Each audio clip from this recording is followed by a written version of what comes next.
Governor Eric Holcomb reiterated the key pillars of his agenda during his State of the State address earlier this week. He touted new goals for workforce development and touched on the controversy over the Department of Child Services.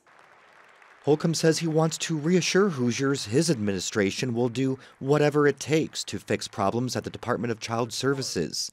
Controversy erupted last month when former director Mary Beth Bonaventura's resignation letter said Holcomb administration policies would lead to child deaths. The governor says he's committed to the issue, grateful to caseworkers, and applauded his choice for new DCS director Terry Stigdon.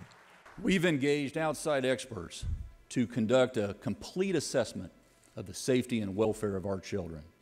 We'll be transparent, and we'll provide you directly with progress reports. Senate Minority Leader Tim Lannon says that's not enough. I think it's going to have to be concrete plans on, identification of what the issues are, what are the solutions, what are the resources that are needed.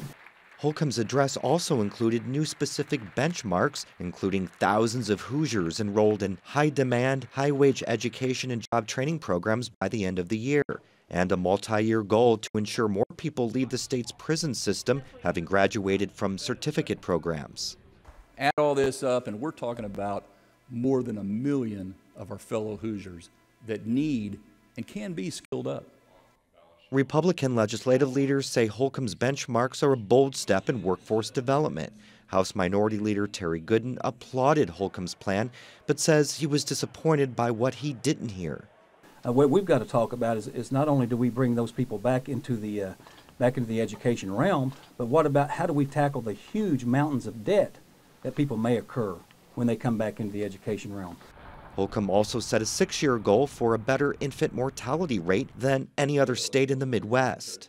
We'll take an important step this year by working with you to implement a levels of care program to assure that the highest risk babies are delivered at hospitals with the facilities to meet both the needs of the mother and the baby. Indiana currently has the 7th highest infant mortality rate in the country, worse than any neighboring state. And with a shortened legislative session this year, the governor will only have 5 weeks to get his agenda through the House and Senate.